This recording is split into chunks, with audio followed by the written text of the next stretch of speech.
a todos. Primeiramente, queremos desejar as boas-vindas. Recebê-los aqui novamente é um prazer, é uma alegria. Antes de mais nada, para darmos continuidade a esse evento, nós vamos buscar o amparo do alto em prece e pedimos ao nosso irmão, amigo Márcio, que nos ajude.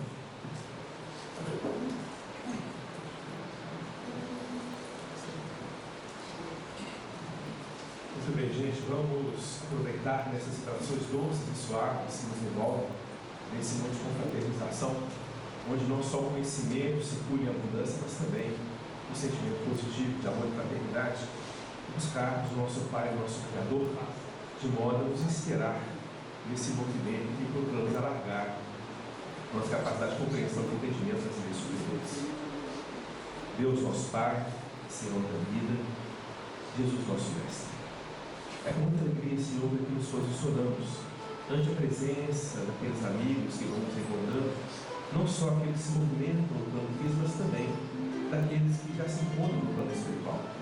Que a todos se faça presente de uma forma abundante, clareando, Senhor, a nossa capacidade de percepção da vida, os seus movimentos intensos, em que algumas oportunidades a todos se fazem mais intensas, de modo a poder aproveitar com sabedoria, Senhor, esses instantes em que o teu amor e a tua luz nos envolvem de uma forma mais intensa, mais abrangente, para conquistar verdadeiramente no coração o amor e a fraternidade. E se a alegria, Senhor, esse instante visita os nossos corações, nós não podemos de forma alguma esquecer daqueles que lutam intensamente, muitos vêm distantes de uma compreensão mais ampla, mais abrangente da vida, com seus movimentos intensos, capazes de talhar no coração o amor e a fraternidade. Então, para cada coração, Senhor, que a tua luz possa sensibilizar aqueles que se movimentam no plano físico, no plano espiritual, de modo que o entendimento os leve à renovação, à mudança, à conquista da paz e da alegria no coração. Agradecemos a Ti, aos benfeitores e amigos espirituais, aqueles que lutam o trabalho nessa casa de amor e fraternidade. Que todos que aqui nos encontramos possamos nos beneficiar, Senhor, da Tua luz e do Teu amor. Muito obrigado por tudo, que assim seja.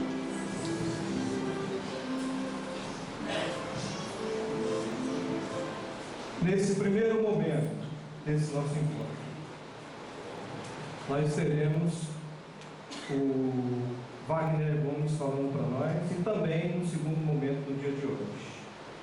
O tema principal: resplandeça a vossa luz. No 26º ciclo de Estudos Espíritas, Abrigo Jesus.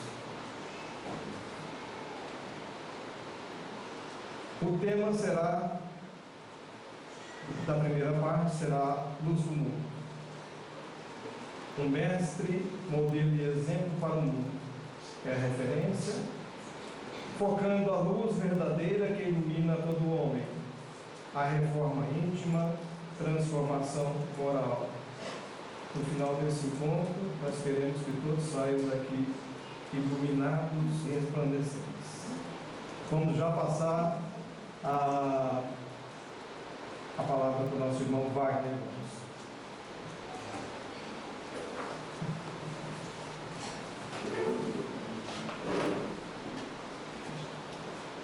Queridos irmãos, queridas irmãs, uma alegria imensa revê-los no período do Carnaval. São 26 anos de trabalho com a doutrina do Evangelho aqui, onde foi erigido o Abrigo Jesus pelo idealismo de grandes trabalhadores espíritas de tempos que já se foram. Dentre eles o próprio Chico, que trabalhou nessa instituição, que consta como esses operários que tinham por ideal assistir à infância. E aqui nesse espaço consagrado pelo ideal espírita cristão, nós temos oportunidade de prosseguir na obra do entendimento do Evangelho com o auxílio dos instrumentos que a doutrina espírita tão formosa nos oferece. A luz do mundo. O fenômeno da luz definiu a criação do mundo, ou do cosmos, como é tratado no primeiro livro da Bíblia. O Fiat Lux define o início das coisas. Mas, curiosamente, o Fiat Lux, retratado pelo primeiro livro que conta a história da existência do nosso planeta e do surgimento do homem, do ser que pensa e sente, esse Fiat Lux define a tarde e a manhã, o dia primeiro. E é uma forma de dizer que nós surgimos num contexto dentro de um outro universo que preexiste. Porque o livro estaria condenado ao dizer da criação do mundo, da criação das expressões que nos acalentam a vida, Cadê o próprio cabo da câmera? se partisse não tem isso. exatamente daquele ponto. Porque Deus é eterno. Deus não foi criado a partir de um momento, Ele é eterno. E nós estamos então contando o nosso tempo, o tempo da nossa evolução, o projeto da nossa iluminação, que é o despertar consciencial. Nós temos, com o auxílio da doutrina espírita, valores inestimáveis a que recorremos para compreender a grandeza da proposição de Jesus. Brilhe a vossa luz, resplandeça a vossa luz diante dos homens, para que vejam as vossas boas obras, glorifiquem a Deus nosso Pai que está nos céus. Nós vamos conseguir transitar pelos temas desafiadores que representam o nosso futuro, estando nós naquele ponto de partida, acalentando ainda as nossas próprias ilusões. Mas o trabalho Hercúleo é o trabalho da glorificação. É o trabalho que define para nós as alegrias que traça não rói, que ladrão não rouba, porque portas adentro do próprio coração. Nós temos na nossa historiografia, e nós dizemos historiografia não apenas aquelas oficiais das academias, mas os testemunhos indeléveis do tempo, na verve de pessoas que não se apagam, no esplendor das inteligências que fulguraram e causaram para que hoje, em consequência, pudéssemos beber dessas fontes. Nós temos muitos testemunhos. E o que é a vida senão a experiência, a vivência? O que é a vida senão o testemunho, a soma deles, constituindo as virtudes, estabelecendo um painel das realidades transcendentes? Se a vida for apenas o instinto, ela não é nada, porque o instinto é superado pela inteligência. Mas se ela for apenas a inteligência, ela também vai ser superada, porque o senso moral ultrapassa a inteligência. E nós vamos de ponto a ponto, tentando encontrar a fonte inexaurível, o eterno, o Criador, que se estampa em todas as coisas, como encontramos o brilho do sol numa partícula infinitamente pequenininha, chamada grão de areia. Ele deixa cintilar o sol. Mas vamos encontrar também o painel da beleza nos esplendores da noite, as estrelas cintilando, os mundos siderais se mostrando através de luz direta ou indireta. Se nós que vivemos entre o infinitesimal e temos à nossa frente, descortinando cada vez mais o macrocosmo, entendêssemos que a vida é una, deixaríamos de brigar e nos desesperar tanto pelas questões transitórias, de pouca duração, e cuja expressão se dá apenas como didática para que revelemos o que interessa. Como disse Jesus na casa da querida família de Betânia: Marta, Marta, estás tão avantigada com tantas coisas, enquanto uma só é necessária. Maria escolheu a melhor parte. nos ocupamos de tantas coisas e nos perdemos. O que nos deixa entender a mensagem de Jesus, que adiantaria o homem ganhar o mundo e perder a própria alma, a sua alma. Quando nós não estamos em nós não existimos. Nós somos fantoches. Por isso, o fenômeno da luz é algo que requer a nossa visão mais profunda, amadurecida. E a doutrina espírita, com um condão inigualável, vem aprofundar essa temática. Resplandeça a vossa luz. O indivíduo é o que ele constrói por dentro de si próprio, usando as circunstâncias que sugerem. E ele muitas vezes pensa que constrói fora, mas ele só leva a habilidade em lidar com todas as coisas, mais nada. Quando nós paramos para refletir sobre Jesus, que modelo da humanidade segundo o Espiritismo, e é cantado como pastor, como príncipe, como mestre, como o emissário divino, como o demiurgo da terra, não importa a qualificação que possamos dar àquele que foi o Fiat Lux da nossa história evolutiva em termos espirituais. Muito embora os valores trabalhados adredemente em várias culturas, com expressões as mais belas, as mais poéticas, as mais filosóficas e até mesmo de cunho científico, mas Jesus tem uma moldura especial, que vai nos merecer neste tempo e para muitos e muitos milênios, até a consumação do tempo da Terra, estudos e reflexões em escalas sempre maiores, as chamadas oitavas a mais no plano das percepções, como acontece na música, que vai se refinando, que vai se essencializando e que vai causando para sensibilizar os corações mais empedernidos, como uma forma de fazer o indivíduo se conectar com o divino. Jesus, que tem sido utilizado na terra para ganhos imediatistas, para alento de vaidades e presunções, ele é a seiva, ele é a síntese do divino refletida com segurança.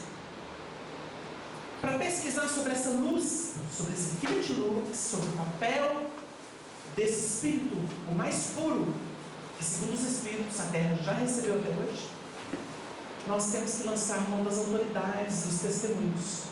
Ele por si, no Evangelho, fala, mas nós temos aqueles abalizados que nos ajudam a emoldurá-lo, a compreendê-lo. E o que é o processo educacional e as didáticas educacionais, senão essa tentativa de, dentro do plano das habilidades de cada qual, intermediar aquilo que está muito além para os que se encontram aquém.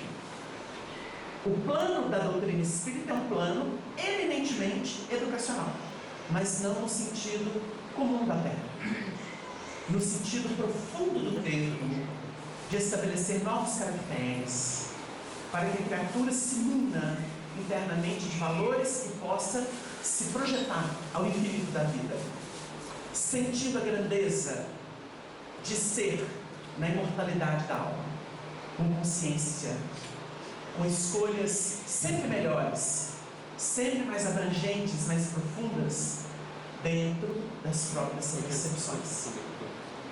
Quando nós vamos refletir sobre as autoridades que trabalharam a grandeza de Jesus no seu tempo, existe uma autoridade que é inquestionável. Aliás, é tida pelas academias como um dos rigorosos testemunhos da existência de Jesus na Terra. Essa figura alcançou os patamares mais altos da sua raça e do seu tempo. Se projetou para além dos limites de raça, de credo. Nós estamos falando do filho de Tarso, o Saulo que se converteu e se tornou Paulo. O seu testemunho nas epístolas é um documento histórico de magno valor. A providência divina identificou nele vaso escolhido, que suportaria durante o dobro, ou mais o dobro do tempo que ele tinha de existência, as mais cruéis pressões e perseguições, por fidelidade a um testemunho de vida e vida em abundância. A visão que Paulo de Tarso tem de Jesus não é a de um discípulo simples, embora de imenso valor, como João, como Pedro, como Tiago e outros. A visão de Paulo, que não privou diretamente com Cristo, mas que analisou o conteúdo crístico e trabalhou dentro de um plano de não idolatria o conteúdo libertador por excelência, é a de um alto ministro do máximo tribunal de justiça que existia. E ele foi guindado à posição de Gamaliel, que era o sumo sacerdote. Em termos de interpretação de lei divina, de revelação divina, o Paulo se destaca dentre todos do cenário da época, em razão das suas qualidades, das suas habilidades. Um homem que transcendeu a própria raça, cidadão romano, dominava línguas, como fizeram os espíritos com o insigne Allan Kardec, que para estar à altura do trabalho do Espírito de Verdade, coordenando uma pleiade de servidores que revelariam o universo espiritual, conectado com as realidades físicas que nos interessam, necessitou trabalhá-lo para que ele pudesse ser o homem das muitas línguas e do pensamento mais alto e refinado que se encontrou naquele tempo. Não era qualquer pessoa. Não era. Se nós estudamos que para as reformas, que para os grandes movimentos de renovação, os espíritos em termos de razão e sentimento, aí estamos falando de sabedoria e virtude, eles precisam preparar as almas em diversas reencarnações em fogo altíssimo, para que elas possam desenvolver fímbrias incomuns ao comum dos homens, a fim de que possam suportar aquilo que a locomotiva faz com todos os vagões que vêm com carga, ter a força propulsora de levá-los adiante. Imaginem o que aconteceu com Paulo ou Saulo e com Allan Kardec. Quando a gente estuda as epístolas de Paulo, a gente costuma se questionar assim: meu Deus, o discernimento refinado de Paulo tange ao que o grande trabalhador chamado Hippolyte Léon Denis Radcliffe, o Allan Kardec, conseguiu na época das luzes, depois de uma revolução cultural, que foi o iluminismo, a época da enciclopédia, quando, segundo Emmanuel, a sabedoria grega volta, principalmente para a França, e também para outros países, mas principalmente na França, e fazem surgir o pensamento livre, livre de dogmas, da igreja medíocre, dos teólogos medíocres, para trabalhar a espiritualidade, e fazer nascer o Espírito de Verdade, o Consolador prometido, que não tem dono, não pertence a instituição alguma, é uma seiva que percorre a humanidade, a partir das obras da codificação, e do testemunho de grandes figuras, como os médiuns, os pensadores, os lidadores. Isso é livre, é um movimento livre de vida e vida em abundância, porque se apequenar institucionalmente, não presta, porque fizeram isso no cristianismo, não prestou. E o papel do Consolador é libertar o Cristo dos cânones humanos. Não nos iludamos, respeitamos todas as propostas, mas o Espírito do Cristo está acima de tudo isso. E é preciso que compreendamos que a nossa libertação individual, essa iluminação, ela transcende esses processos comuns, que são processos regidos pela lei, mas que não representam o Evangelho. O Evangelho não é a lei. É preciso entender que Jesus não veio fazer o papel da lei. A lei veio para corrigir, para estabelecer o aprendizado elementar daquilo que existe no universo e estabelecer a justiça, que é a base, obrigação. Mas o Evangelho veio para salvar. A gente está estudando aqui nas quartas, o termo Beelzebul, ele tem uma expressão zombeteira e é considerado Deus das moscas ou dos monturos, e aí se tornou o príncipe das coisas que não prestam. Mas é interessante o estudo etimológico dos termos, porque Jesus veio salvar o que estava perdido. O que estava perdido? Aquilo que esgotou. O André Luiz diz assim: deixa a ilusão antes que a ilusão te deixe. Quando a pessoa está ao final do ciclo, nas saídas dos caminhos, como se cita na parábola do festim das bodas, vá às saídas dos caminhos e convide todos para as bodas. Final do ciclo. A pessoa teve tempo de se iludir e se desiludir. O Evangelho é para estes. Todos os que se desiludirão, em menor escala, em escala média, em escala plena. Os de escala plena não resistem nada e adoram. Por quê? Porque Deus respeita, Ele usa o tempo e não a violência. Quando nós estamos encantados com nossos processos, com as nossas coisas, é o nosso tempo, mas ainda não vivemos o tempo de Deus.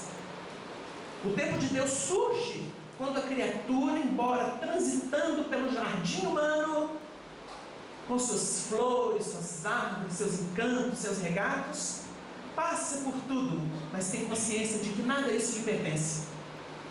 Ela usufrui com consciência, mas ela não se submete e não tenta cristalizar, porque é um jardim transitório. Hoje ele existe, amanhã não vai existir. O Evangelho, todo ele, se baseia na preparação das almas para os mundos que virão e que vão passar.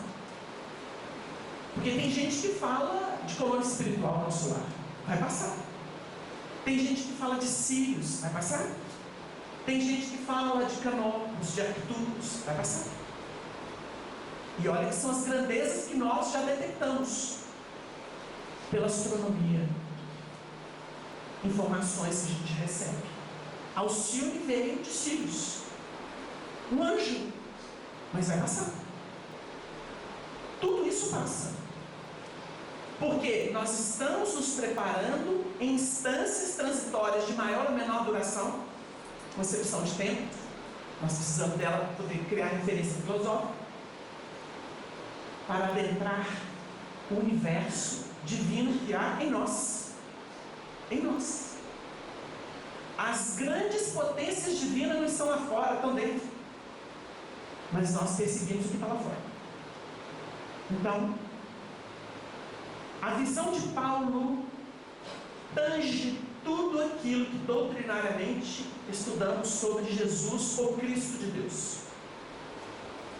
Aquele que era tão puro que refletiu o Pai. Como João define no seu Evangelho, versículo 18 do capítulo 1. Deus nunca foi visto por ninguém, mas o seu Filho unigênito, esse o fez conhecer. Deus é Espírito. Definições de João. Deus é amor. E nós vamos entender que o Paulo concebeu isso tudo dentro como fruto de um trabalho multimilenar que desagou ali, naquele ambiente judaico em que ele vivia, uma das tribos, das 12, em que se subdividiu o povo de Israel, representando todos os caracteres que existem no mundo. Israel, segundo Emmanuel, é a humanidade inteira. E quando nós falamos de uma tribo, como nós falamos de um discípulo, que são 12, representando cada uma tribo, nós estamos falando de caracteres específicos pertinentes ao mundo terreno. É como se os 12 formassem uma integralidade e, estudando ponto a ponto, ou cada um desses 12, nós tivéssemos probabilidades dentro de um campo específico. Porque Deus não dá cópia. O Emmanuel explica: Deus não dá cópia. Mas temos um estudo de probabilidade que engloba o que é pertinente ao mundo como a Terra. Filosoficamente, isso foi concebido pelos maias, que fizeram um quadro expressivo à sua época, dizendo que seriam as probabilidades reencarnatórias até a iluminação do indivíduo, conhecido da antiguidade. Os grandes sábios preconizaram isso em diversas culturas que já se foram, mas são marcos, testemunhos. E nós trouxemos algo da Epístola de Paulo aos Hebreus, que é um monumento. Não vamos dizer teologia porque nós estaríamos apequenando, mas é um monumento de revelação espiritual acerca de Jesus e do seu papel junto a nós. Então a gente vai pincelar na linguagem da maior autoridade que nós tivemos à época em que Jesus partiu do mundo, pela sua insuspeição e pela sua competência. Note-se que Paulo perseguiu o carpinteiro de Nazaré e se torna convertido aquele que vai moldurá-lo de modo inigualável. Embora a beleza da poesia de João Evangelista e a profunda filosofia de João Evangelista no seu Evangelho. Mas nós temos aqui um texto que diz assim: havendo Deus antigamente falado muitas vezes e de muitas maneiras, olhem a pluralidade e o respeito à diversidade, definida no texto de Paulo, muitas vezes e de muitas maneiras, porque a pessoa acha que tem que ser de um jeito só. Não. Nós estudamos, muitos de nós estudamos com a Nora falava assim: tem coisa que vem fora dos arredores e a gente aproveita. Não é isso, irmão? Vocês entenderam? A gente vê o pessoal muito dogmático e vira e fala assim: ah, por quê? Esse negócio de umbanda, preto velho, caboclo. Opa, respeita. Consta. Isso está no livro publicado pela União Espírita Mineira, Mandato de Amor. Perguntaram para o Chico assim: Chico, os pretos velhos?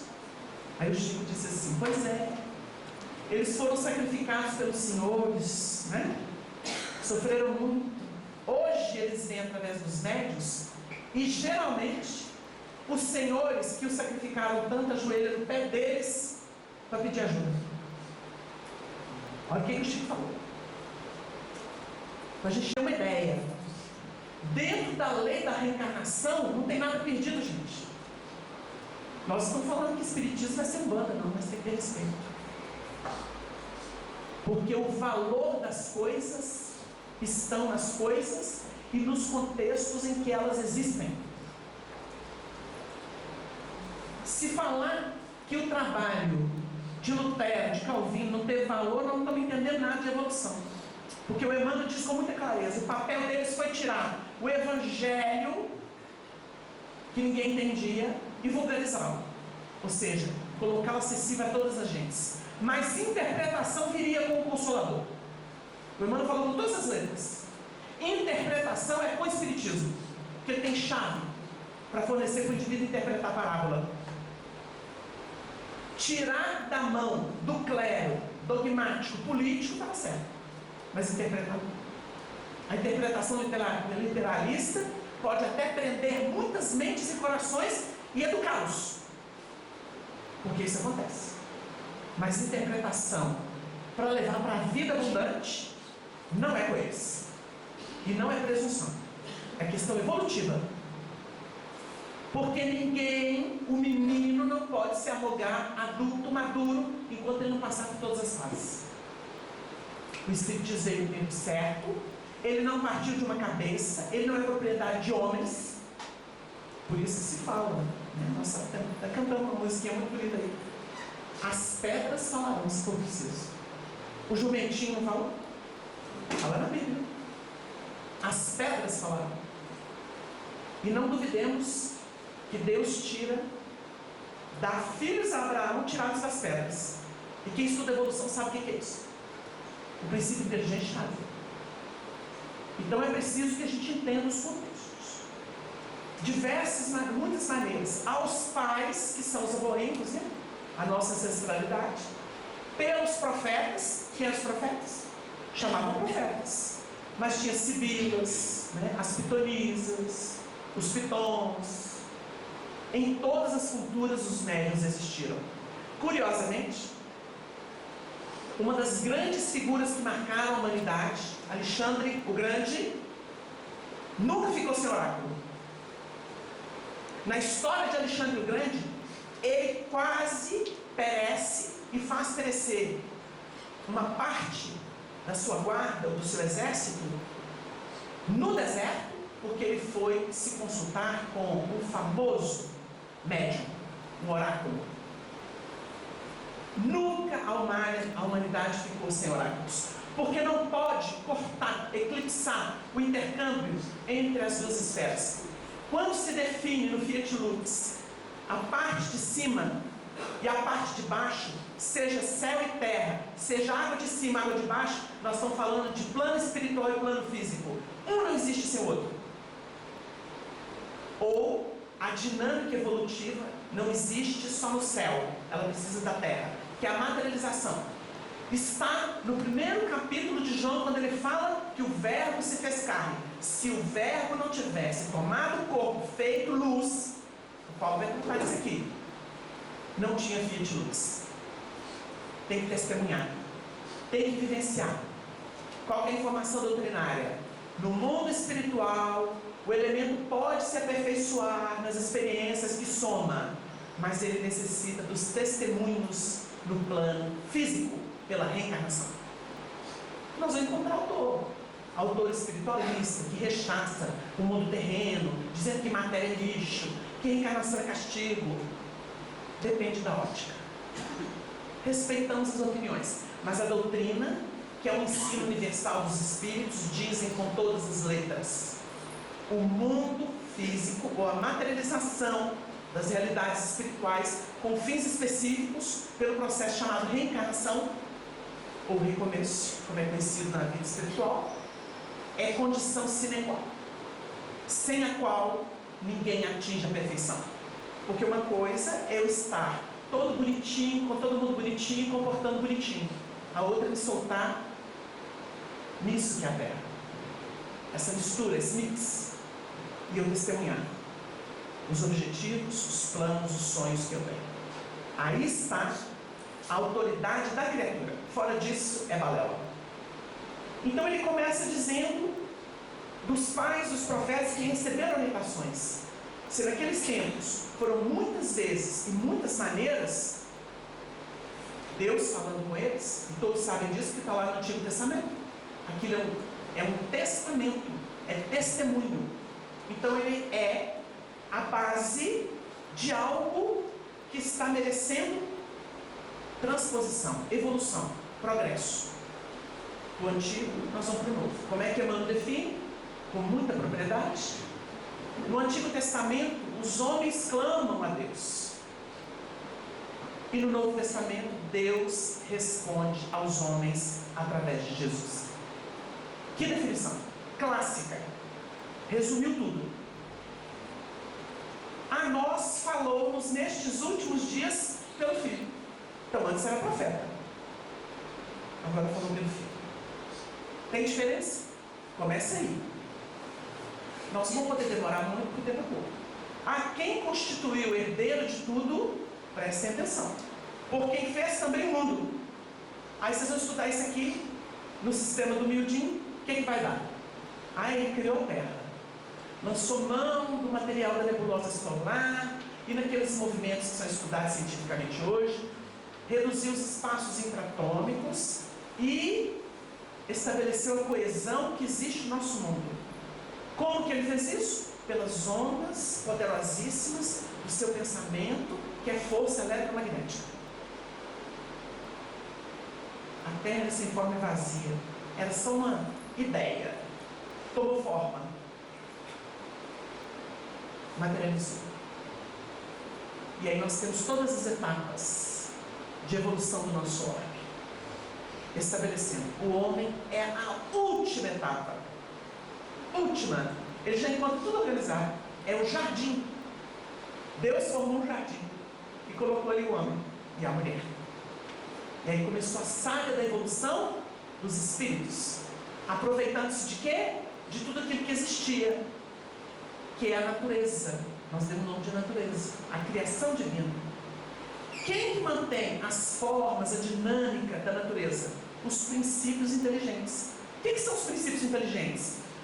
Aquilo que um dia vai ser espírito, ser que pensa e sente.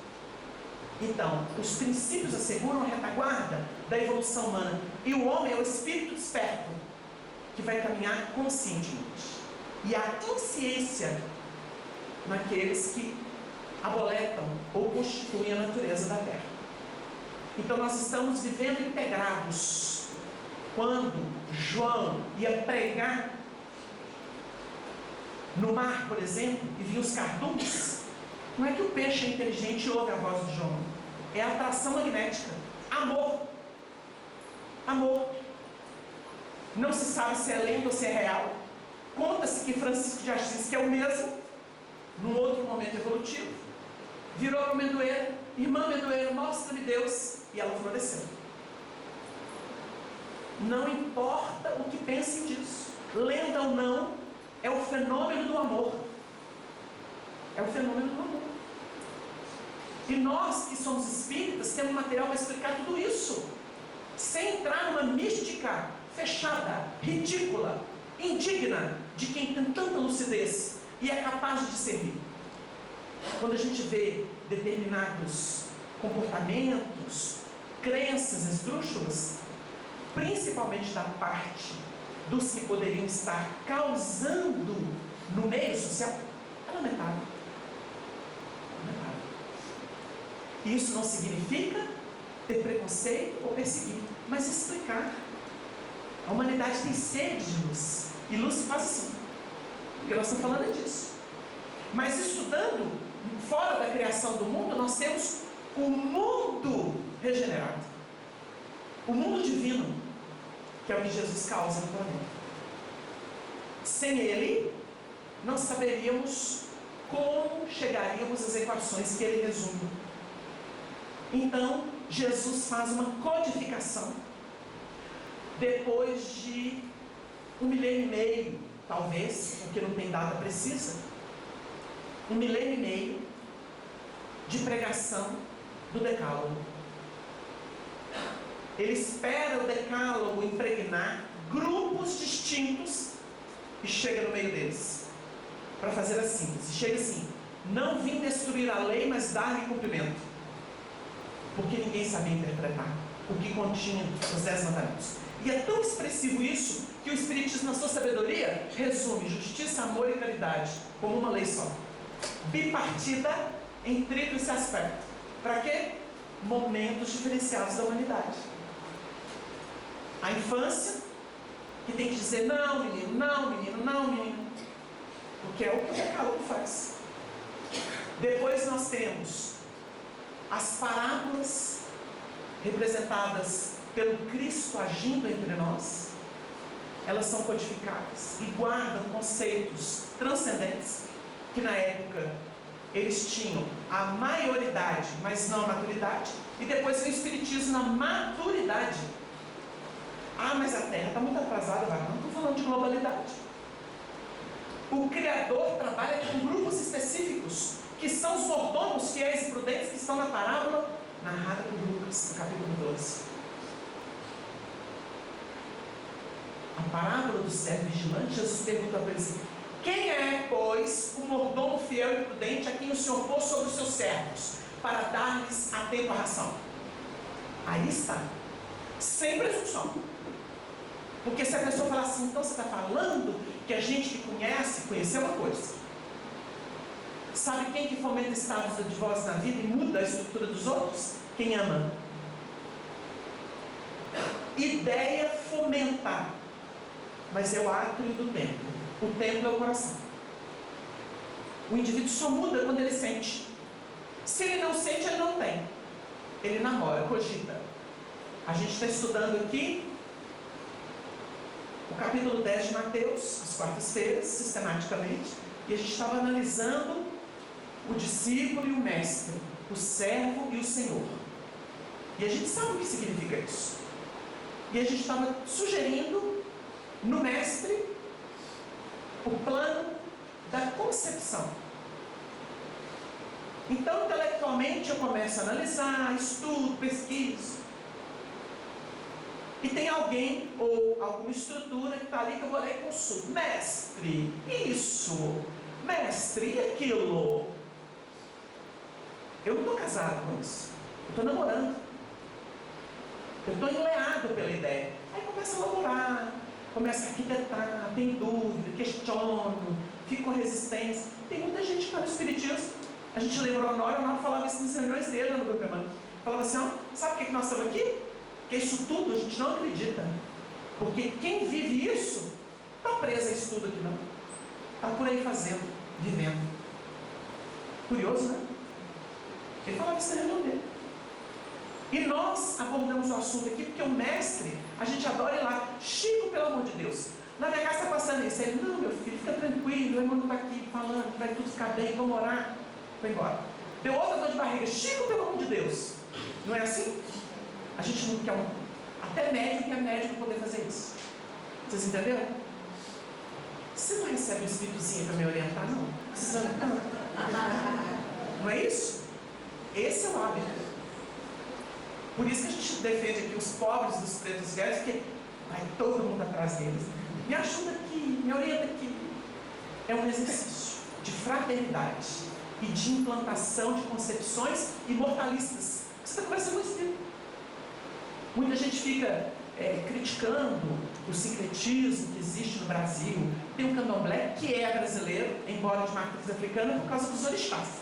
O estudo mostra o seguinte: os orixás são deuses africanos, mas a cultura, o culto foi desenvolvido no Brasil, tanto da Umbanda quanto do candomblé. Então são religiões brasileiras de matriz africanas, porque com elementos africanos estabeleceu-se aqui o culto. Então a gente pensa que o que essa turma está fazendo? Essa turma está abrindo caminho. Como é que começou a evolução? O cara era perturbado. Vocês acham que uma Joana d'Arc, quando falava que ouvia vozes, que tinha percepções espirituais, ela era tratada de louca, feiticeira? Vocês entenderam? A história se repete. Não estamos falando aqui do rito. Isso é de cada um. Tem gente que tem ancestralidade e adora cultuar um oráculo, um santo, uma coisa. Ancestralidade é forte nele. Quem Kardec disse na Sociedade Parisiense de Estudos Espíritas? Aqui não se discute religião. Porque aqui vem muçulmano, judeu, ateu, católico, protestante, espírita, convicto. Vocês entenderam? Estava no Estatuto da Sociedade Parisiense. O primeiro centro espírita foi fundado assim, com essa base. Não importa. Por isso que a gente diz o seguinte: no centro espírita até cachorro entra. Sabe por quê, gente? Não se pergunta o que a pessoa é. Ela tem o dever de se corrigir. Está no Evangelho, cada um dará conta de si mesmo a Deus. O que ela faz com o seu sexo, o que ela faz com o seu cabelo, o que ela faz com a sua gordura, com a sua magreza, com a sua roupa, é problema dela. No centro é lugar de comunhão espiritual. Buscar o Cristo. E o Cristo nunca foi esse elemento castrador que impede a floração do que a pessoa tem de melhor. Como ela deseja. Deus não faz acepção de pessoa. Isso é do homem. Começou, pode falar assim, isso é seu. Doutrina Espírita não ensina isso. Não ensina. Não ensina. A gente tem visto horrores no nosso movimento. Horrores. é problema dos homens, não é problema da doutrina. Quando você fala assim, eu cansei do espiritismo, você cansou dos homens. O espiritismo não cansa não, ele liberta. Ele tranquiliza, ele consola, ele ilumina. Ele é maravilhoso, porque ele não tem forma. Não tem forma. Mas está tudo na codificação, assim, assim, assim. Didática expositiva, o conteúdo é que interessa. O conteúdo é que interessa. Allan Kardec foi magistrado. Porque existem obras que já chegam diminuindo outras coisas. Nós já vimos a acusação em livros espiritualistas, né? De pseudo-médios aí, de mix religioso, falando que o espiritismo é elitista. Os homens são elitistas, o espiritismo não. Precisou de um filólogo, de um homem que tinha evolução máxima, compatível com a época, para poder decodificar o que os espíritos estavam ensinando, para não deixar com a ideia dúbia e para facilitar o entendimento de qualquer criatura. Qualquer criatura. Os homens é que enxergam isso, e os homens é que fazem isso. Então, esse herdeiro de tudo, ele constituiu o Cristo. O Cristo veio aqui. Não tem dúvida da evolução do Cristo que é abordada. Nós já sabemos disso doutrinariamente, que a gente lê Emmanuel, lê as obras doutrinárias do próprio codificador, outras séries que falam do assunto. Herdeiro de tudo, por quem fez também o mundo. Ele estava lidando com uma riqueza que é o mundo moral, o mundo espiritual das criaturas e dos princípios que estavam aglutinados aqui na Terra. Era um material seu. Ele herdou isso. Por que ele herdou isso? Vou anote uma tese muito interessante. Na evolução de Jesus, os que hoje estão aqui pensando e sentindo constituíram o corpo espiritual dele. Nós não temos trilhões de células. Quando nós chegamos a falar isso em evolução, dá uma ideia, gente. O Cristo, ele que alcançou a perfeição, está hoje cuidando de quem ajudou ele a chegar nesse ponto. Vocês entenderam? Não estamos aqui delirando, não, mas são teses. Vocês vão encontrar isso de uma ou de outra maneira por aí. Para a gente entender que aquilo que se falou no livrinho que todo mundo lê, tu te tornas eternamente responsável por aquilo que cativas. Na verdade, a vida é uma comunhão. Ela pode acontecer mesmo em expiação, mesmo em prova. Os espíritos dizem assim: existe livre-arbítrio? Está no livro Ação e Reação, de André Luiz. Pergunta para o espírito assim: mas existe livre-arbítrio mesmo no processo expiatório, na vida de um criminoso que está expiando crimes horrorosos? Aí ele fala assim: claro que existe. Porque ele tem o livre-arbítrio de conquistar simpatias, mesmo pagando conta e sendo detestado por todo mundo. Isso chama-se livre-arbítrio. Olha a sutileza do pensamento do instrutor. Quem que está fadado a morrer de inanição por falta de conexão, de reação interna? O livre-arbítrio é a sua escolha. Você pode piorar, você pode melhorar. Depende de você. Então a gente começa a pensar. O qual, sendo resplendor da glória, aqui é um estudo por si. Nós vamos resumir porque não tem jeito de avançar muito. Porque o que contém aqui de expressões doutrinárias e de links doutrinários é impressionante. Então ele diz assim: sendo resplendor da sua glória. Então, o Filho está refletindo a glória do Pai. Quando Jesus fala com o mancebo rico, bom só Deus, mas é mestre. Vocês entenderam? Bom só Deus é. Ele está o quê? Refletindo. Como é que Emmanuel define o pensamento de vida? A mente é o espelho da vida em toda parte. Não é isso? E quando a gente vai estudar lá atrás, no Antigo Testamento, sobre o Fiat Lux, criou o homem e a mulher, como é que fala lá? Vai falar sobre imagem, né? Eles são a imagem do Criador, conforme a sua imagem. O que imagem sugere? Espelho. Se a gente for conectar os assuntos, desapanta a manga. A gente vai aprender muito sobre isso. Então ele é o resplendor de sua glória, porque permite que a luz se faça onde não tem. Como é que é a evolução na Terra? Fechada. Só tem espírito primitivo. Chega um puro. Entenderam o que aconteceu? Fiat Lux. A luz se fez. A luz se fez. E a expressa imagem da sua pessoa. Como é que João definiu? Deus nunca foi visto por ninguém, o seu filho unigênito se fez conhecer.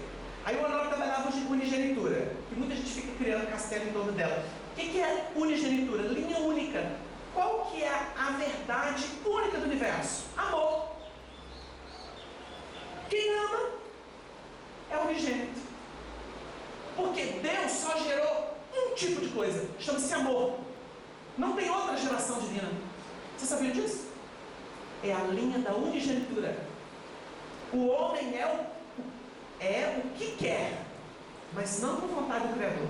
Porque tudo do Criador o impele a amar. Mas ele prefere negar. E Deus respeita. Por causa do livre-arbítrio.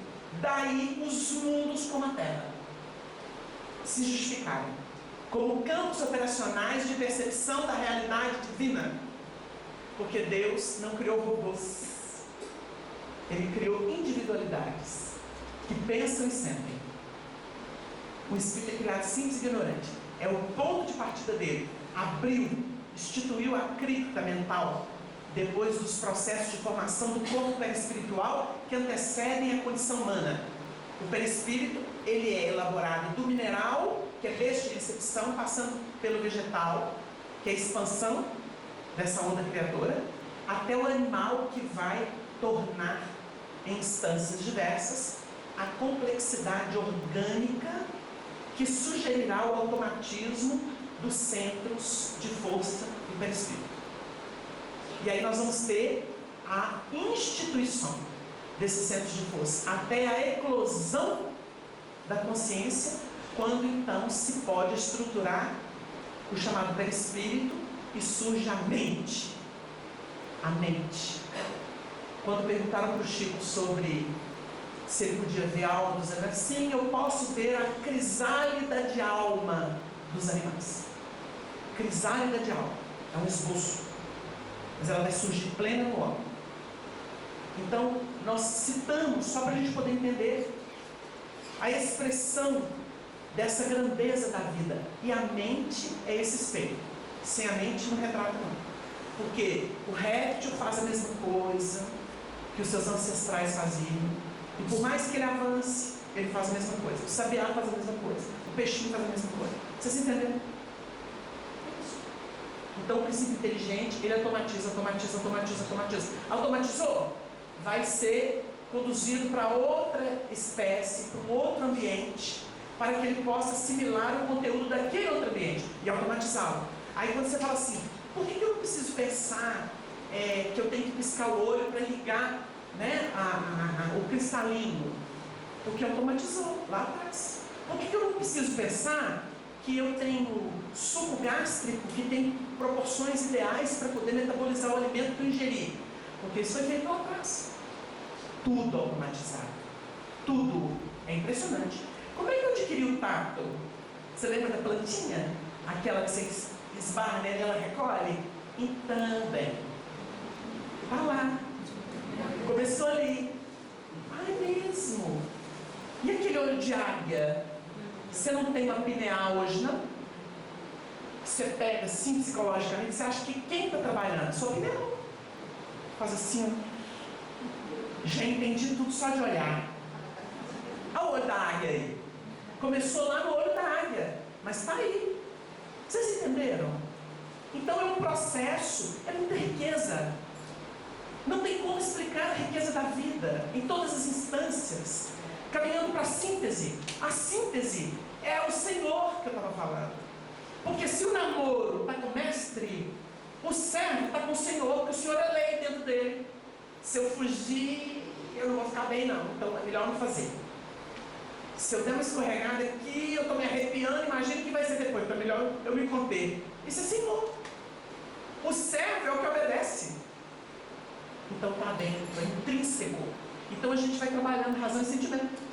E é preciso que a gente entenda essas coisas, porque o Espiritismo é extraordinário. Porque o Evangelho nunca foi tanta luz disponível para a humanidade, graças aos instrumentos, aos princípios espíritas, que nós não temos o direito de esconder ou de contornar. Não temos. E sustentando todas as coisas pela palavra do seu poder. Tem uma questão no Livro dos Espíritos, de não me delongar muito, que eles dizem assim, sobre os espíritos inferiores diante dos superiores. Então eles começam a falar assim, como que é irresistível? Aí o Kardec questiona e diz assim, eu disse irresistível. Entendeu o que é a palavra de poder?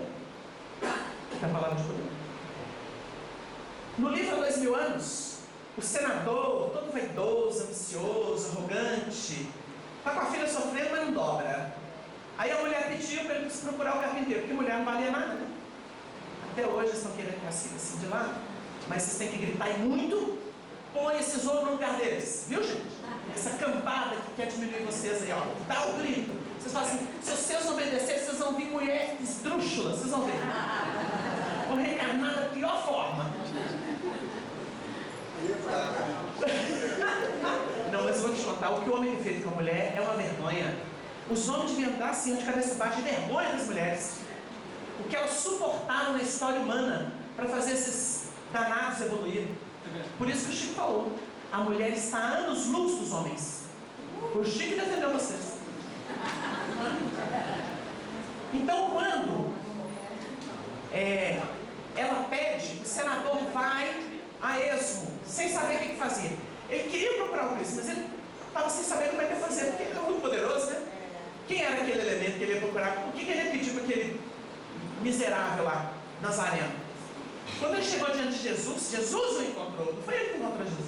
Jesus o encontrou. O que acontece? Ele não percebe. Ele se odeia depois. O texto fala que ele fica irritado de ver que ele estava ajoelhado. Ele não percebeu que ajoelhou. Entendeu? Entendeu? Vou chegar perto de Chico Xavier. Viajou tempos para poder ir no Chico. Chega lá cheio das ideias. Quando chega perto do Chico, não consegue falar uma palavra. O Chico fala tudo. Não era assim, meu irmão? Autoridade moral. Fica mudo. Fica mudo. Vocês devem ter tido experiência. A gente já teve experiência perto de baluartes, que a gente chegou, baluartes de verdade. Não é porque tem nome, não. De vida dedicada. Chegando perto assim, a princípio a gente tremia. Uma vergonha, uma coisa. Com a autoridade da pessoa. A gente sentia isso perto de autoridades espirituais, morais. Não era título. Aí é outra coisa. Endeusamento é outra coisa. Então a gente prossegue aqui. O poder pela palavra do seu poder, havendo feito por si mesmo a purificação dos nossos pecados. Aí ele começa a entrar numa coisa que é muito difícil, parece, das pessoas entenderem. Purificar pecado, ele tomou para si o que seria um roteiro comum do homem, embora não tivesse pecado, e viveu como se fosse um pecador. Vocês entenderam a sutileza? Uma coisa é falar assim, ele pegou os nossos pecados para si, nós estamos libertos. Isso é transferência de responsabilidade. Isso é uma teologia conveniente. A outra questão do discernimento é o seguinte, ele tomou sobre si as iniquidades humanas. O que ele fez? Ele viveu no corpo de carne, submetido às injunções humanas. Lembra do que o Antenho fala com Alcione? Olha, nem o Senhor, quando foi lá, teve privilégio. Olha o recado que a obra de Emmanuel dá para a gente. Porque se Jesus tivesse tido privilégio, era cena. Não é? No mínimo. Sem querer entrar em detalhes aí, que não precisa mais, porque nós seguimos Kardec. Não é? Então Kardec é preciso isso. Então não precisa nem discutir. Então, quando nós observamos ele vir e suportar a iniquidade do mundo como se ele fosse o pior, o que ele fez? Ele mostrou com as suas reações, com o que pensava, com o que vivia, qual que é a solução para o nosso problema. Porque ser caçado pelas circunstâncias nós vamos ser.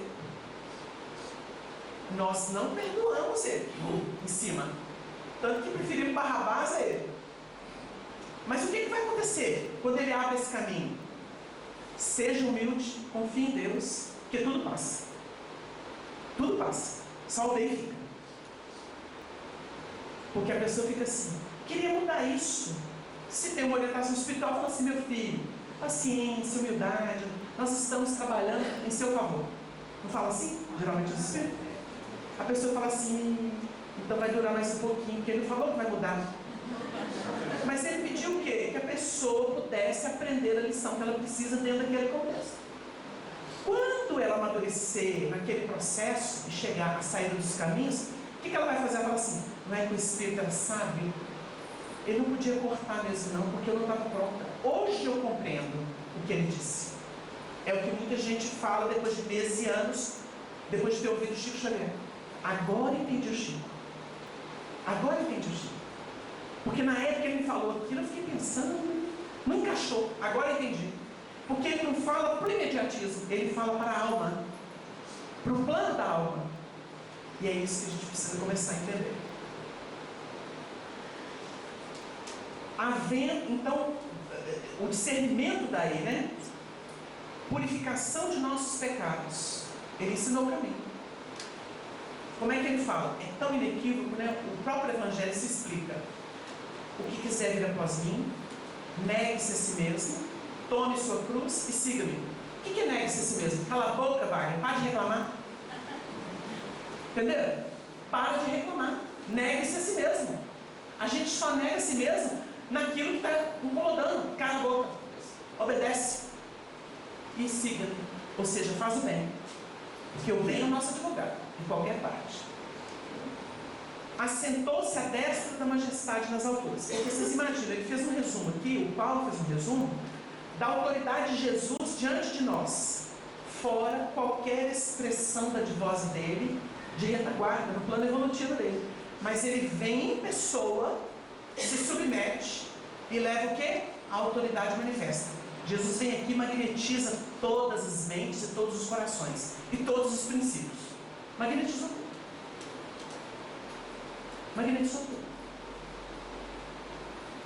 O verbo se fez carne. Então, quando a pessoa desencarna, ela tem um eclipse mental, ela vira e fala assim, é Jesus, né? É Jesus, né? Vocês entenderam? Tudo deságua nele, que é a síntese da nossa evolução. Feito tanto mais excelente do que os anjos, quanto herdou mais excelente nome do que eles. Então, olha o trabalho de Paulo. Não existiam anjos, concepção de anjo? Nós tivemos muitas expressões angélicas na Terra. E conhecemos espiritualmente muitos anjos. Mas o Paulo define que os anjos estão aquém do Filho. Se a gente for estudar isso no Evangelho, igual a Maria José gosta lá no miudinho, né, Maria? O que a gente vai descobrir? Que o anjo é a expressão de virtude. Pode ser a paciência. Mas a pessoa pode ser paciente, mas ela pode ser deficitária numa outra, por exemplo, do desprendimento. Vocês entenderam? Às vezes ela tem uma área, mas não tem a outra. Então assim, ela conhece anjo. Mas anjo, o conjunto dos anjos constitui o reino dos céus. Porque céu é depuração, é sublimação. Se há a expressão dos anjos, os anjos são virtudes. A gente que não tem tempo, se quiser se conectar isso aqui, vai lá no Prolegômenos, as vozes do céu. Pega aquilo. Outros textos da codificação que falam das virtudes dos céus, que se comunicam convosco. O que os espíritos estão fazendo? Dando chave para sair desse negócio de adorar anjinho, pintadinho assim, com o cabelinho encaracolado, branquinho de olhinho azul, ariano. Saiu disso. Anjo é virtude. Você vai encontrar ela no preto velho, no caboclo leal que foi traído pelo branco. Sabe, essas coisas. Mas que bonito. Então você começa a falar assim, olha, é virtude. É virtude. Então você vai pegar os anjos. Por que o anjo serve Jesus? Está aqui na frente. Quando herdou mais excelente nome do que eles. Porque ele é o conjunto dos anjos. O Emmanuel pega no pensamento de vida e diz assim: vontade é o gabinete que governa os departamentos memória, imaginação, inteligência, desejo e mais. Mas só a vontade é a força, o impacto determinante para mudar o indivíduo. Então, você tem a virtudezinha, porque o desejo bem aplicado é uma virtude, não é? Eu tenho desejo de ser bom, não é bom? Eu tenho a inteligência de trabalhar pela educação, bom, nobre, não é isso? Eu tenho uma imaginação fértil para criar como que a gente vai envolver os meninos nesse trabalho, não é bacana? Imaginação, fecundo. Mas o que está acima dele é o quê? Vontade, lúcida e determinante. Porque vontade é a expressão dinâmica da consciência, desperta. Então você fala assim, porque a vontade é a síntese dos processos. E o Emmanuel diz assim, a síntese é o poder da evolução. Meu Deus. Então a vontade é tudo em mim. Sim. Quão poucos de vós têm vontade? Está no livro dos Espíritos. Bastaria ela. Mas não tem. Não tem um monte de gente que faz dieta toda segunda-feira? Para bobagem a gente não tem. Eu queria tanto fazer aquele curso, mas está tão difícil, meu tempo está escasso. Mas senta na televisão, vai ver novela, vai ver bobagem, esses jornalecos que estão intoxicando a cabeça do povo, falando mentira pra gente, né? Protegendo bandido, justificando bandido, não é? Então você não tem tanto tempo a perder. No WhatsApp, então, meu Deus, eu vivo sim, vou ficar com a pessoa toda. Daqui a pouco ele nem levanta mais, então a gente tem tempo essas coisas para conversar fiado. Virou o nosso obsessor. Mas diz que a gente precisa se saturar para depois se liberar. Então, tem caminho, né, gente? Então, vamos prosseguir aqui. Porque a qual dos anjos disse jamais, tu és meu filho, hoje te gerei. E outra vez, eu lhe serei por pai e ele me será por filho. Nunca teve um anjo. Nós não temos história que Deus falou isso com um anjo. O anjo serve, mas nunca foi consagrado. Aconteceu, olha o raciocínio de Paulo em se referindo a Jesus. Este é meu filho, que ele comprasse. Não foi lá na hora do batismo de João? Curioso como ele obedece às leis, mesmo sendo maior do que a lei. Porque o Paulo vai ter uma pista porque ele fala assim, o evangelho isenta nossa lei. Isenta mesmo, porque o evangelho não é castigo. Quem está operando o evangelho no sentido de constranger e castigar, não entendeu nada. Porque quem faz isso é o Antigo Testamento. É a lei. Os profetas, o papel deles era esse. Jesus não. Ele diz, vem cá, querido. Caminha comigo, você vai entender. Espera servindo, depois entenderás, diz Emmanuel. Espera servindo, depois entenderás. E outra vez, quando introduz o mundo primogênito, é o Paulo que está falando. Diz, e todos os anjos de Deus o adorem. É uma ordem, todos os anjos de Deus o adorem. E quanto aos anjos diz, faz dos seus anjos espíritos e de seus ministros labaredas de fogo. Isso aqui tem uma simbologia bonita.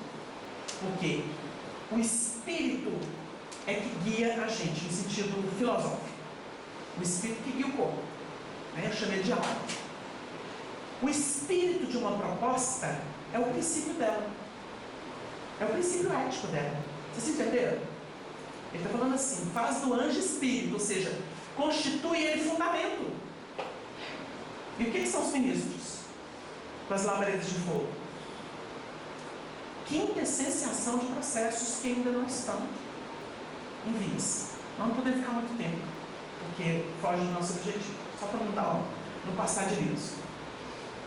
Mas no fim diz, ó Deus, o teu trono subsiste pelos séculos dos séculos, centro de equidade, cetro do teu reino.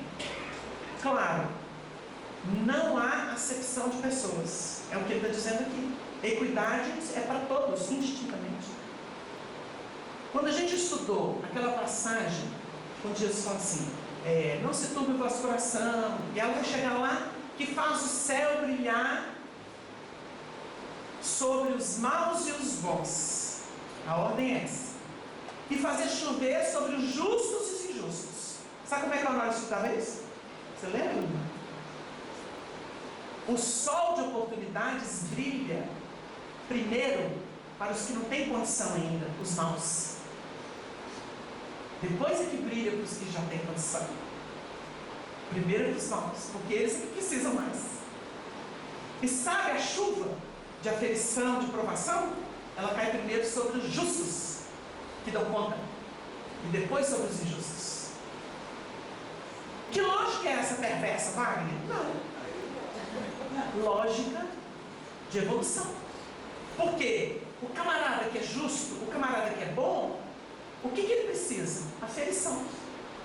Quando um espírito como Chico, como Alcione, como o Francisco de Assis vem para a Terra, quem que vocês acham que eles pedem para ficar por perto? Trevós. Trevós. Manda uma corte bem pesada para mim, porque tem que fazer a luz brilhar. Tem uma lógica nisso. Mas difícil, né? Difícil. Mas é a lógica da santidade.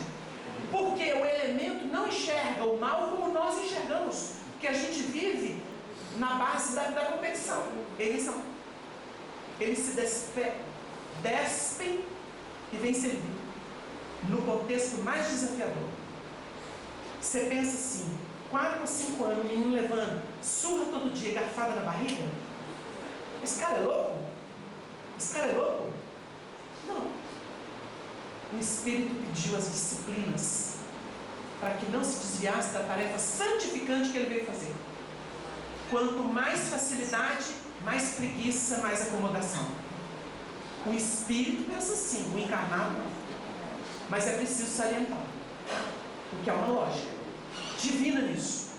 Nós não viemos aqui para passear. Quem acha que a gente vem passear? De vez em quando a gente fica assim, manda um oásis, Senhor. Um oásis nesse deserto. Mas vem. Nós temos um companheiro que está idoso. A filha dele também aqui, o Sr. Pepino. O Sr. Pepino sempre falou para a gente assim, nossa vida, ele é muito simples, mas muito sábio. Então o Sr. Pepino sempre ensinou para a gente, ele falava assim, meu filho, nessa vida é assim, a gente tem 1 minuto de felicidade com os espíritos superiores. Vem aquela felicidade e depois vem 1 ano de peleja. Mas é luta. Mas eu vou contar para você. O 1 minuto de felicidade dura mais do que 1 ano. De tão poderoso que é. E ele tem razão. Porque é exatamente isso. O Chico chegou a dizer, já idoso, antes de desencarnar, que a vida pede um pouco de ilusão. Olha, uma autoridade estava falando. Porque ele estava falando idoso, experimentado, tendo passado por tudo que passou. Porque ele abriu mão da vida dele.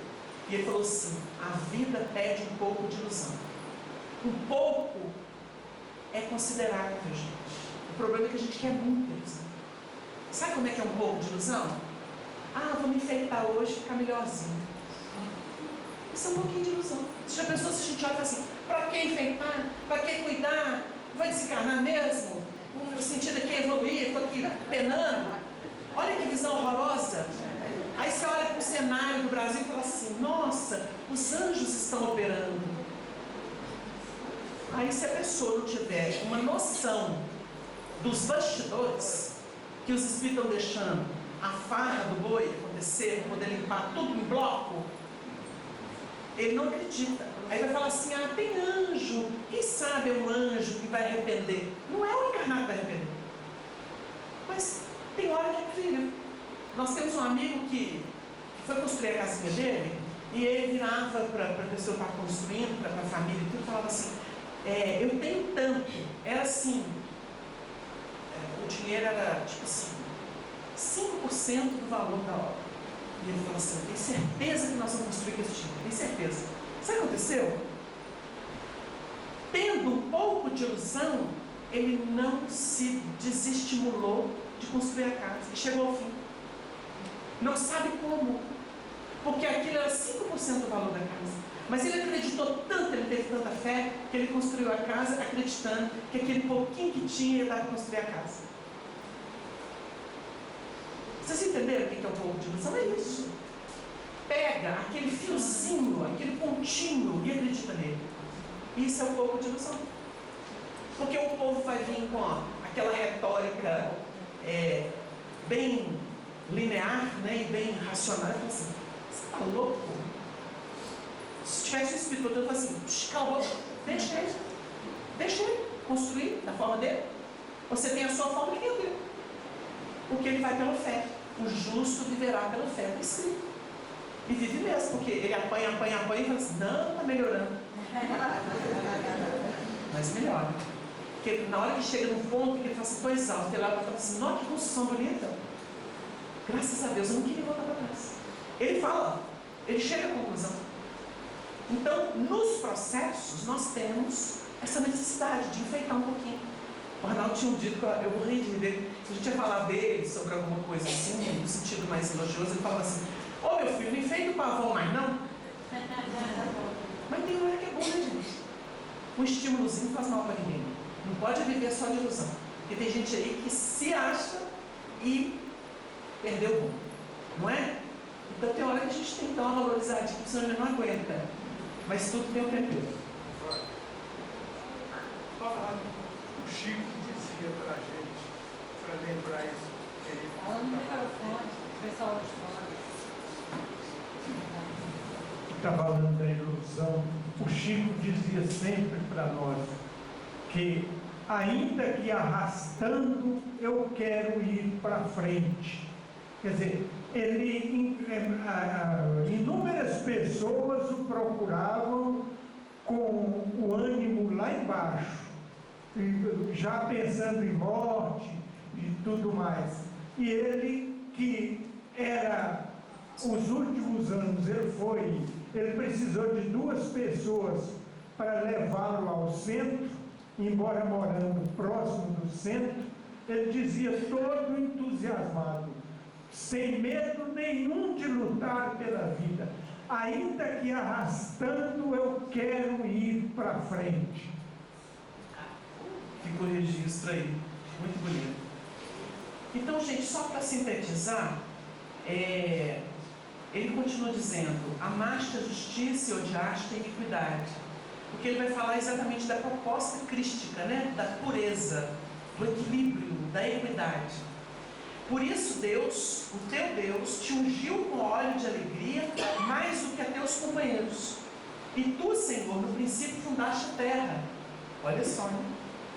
E os céus são obras de tuas mãos. Porque se a gente for analisar a fundo isso aqui, dentro dessa metodologia de estudo do Evangelho, utilizando o conhecimento espírita, os princípios espíritas, nós vamos ver o seguinte: céu e terra é a dinâmica da vida planetária, porque a dualidade, dia e noite, frio e quente, céu e terra. Céu é sempre espiritual, é a ideia, é o plano, é o objetivo, é aquele movimento essencial. E terra é a materialização, o verbo se ficar. O verbo é o céu. Fazendo-se carne é terra. É nesse sentido. Então, a gente vai ver na beleza do texto ele falando assim: fundaste a terra porque ele veio e causou no corpo. Não é isso? Jesus dividiu as eras. Ele está falando exatamente isso. E o Paulo vai defender essa tese aqui. Nesse texto de Hebreus, ele vai falar do corpo.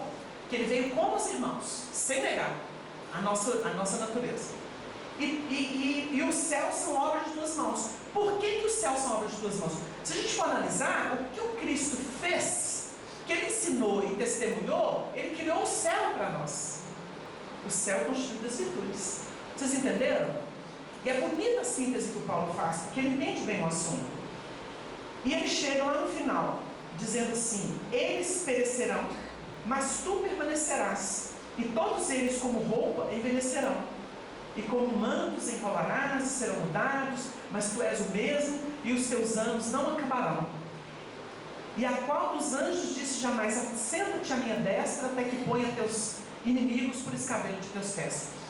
O Cristo em nós é o triunfador de todos os processos circunstanciais que nós vivemos, que serão os inimigos por escabelo de teus pés. chega em uma época em que o não dá para a gente afundar muito, mas o superconsciente, onde nós adotamos os ideais superiores. A gente vai estudar esse Mundo Maior com André Luiz, livro Mundo Maior, psicografia do Chico Xavier. O superconsciente, ele vai encontrar campo de operacionalização no consciente. E o subconsciente, que geralmente mandava no meu hoje, no meu consciente, ele vai ser pacificado pela obra que o superconsciente começou a fazer no meu consciente. E eu vou então transfundir o que era ruim num campo de neutralidade, porque ele vai ser descanso para os meus pés. É o escabelo dos seus pés. É onde eu vou apoiar. Quem acha que mata e elimina o homem velho não entendeu o que é a proposta do Evangelho. Você desativa o homem velho, você não vive dele. Você desativa ele fazendo surgir o homem novo. Mas o homem novo só é possível porque existiu o homem velho. Deu uma ideia? Morrer significa não viver nele, deixar de ativá-lo. Então eu sou instintivo, eu sou colérico, eu começo a ser reflexivo, ponderado. O que eu fiz com o homem velho? Ele está por escabelo de meus pés, ele não me domina mais. O grande triunfo da criatura é vencer-se a si mesma, vencer-se a si, poder conquistar os reinos da terra como Alexandre queria, como Napoleão queria, como Júlio César queria, que é o mesmo espírito, em 3 etapas diferentes. O que adianta? Vou ganhar o mundo e não tenho a minha alma. É por dentro. Então, todos perecerão, porque tudo que é transitório vai mudar. Eu não vou ser o Wagner, Maria José não vai ser Maria José, o Márcio vai ser o Márcio, a Marlene vai ser a Marlene, e assim sucessivamente. Isso é ponto que vai constituir um todo e que vai ser base para as grandes projeções de espiritualidade que a gente tem. Por isso que a gente não pode se apegar. Tem que transitar sem apego por pessoas, por situações. Mas é o meu grande amor. Se for, vocês vão apartar e vão encontrar de novo. Sem problemas. Sem problemas. Mas o egoísmo dito o quê? É meu, é minha. Não é, velho. É de Deus. É de Deus. E para a gente culminar, nós vamos pular 2 aqui, que a 2 é a de uma estação.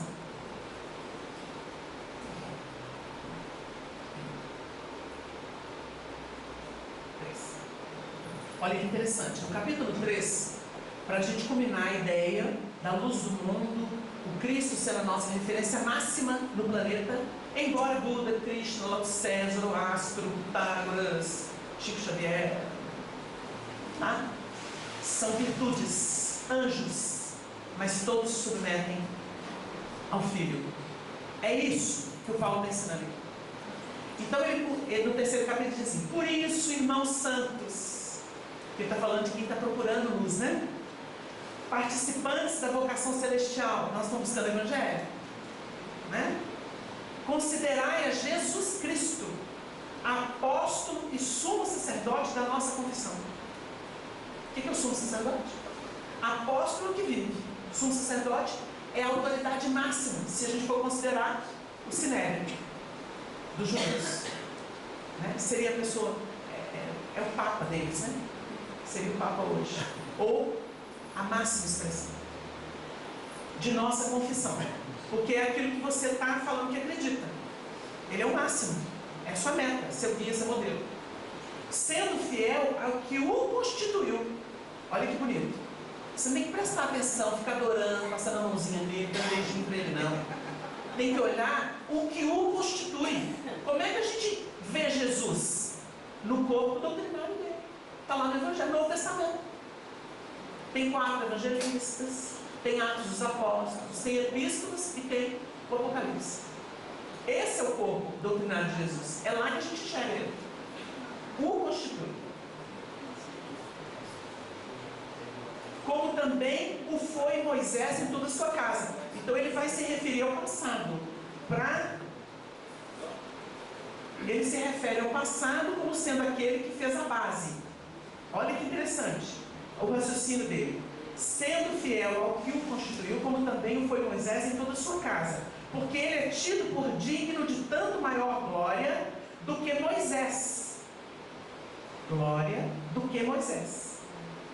Quanto maior honra do que a casa tem aquele que edificou. O que ele está falando aqui? O que Jesus fez, ninguém fez. A honra é dele, a glória é dele. Porque toda a casa é edificada por alguém, mas o que edificou todas as coisas é Deus, no sentido mais amplo.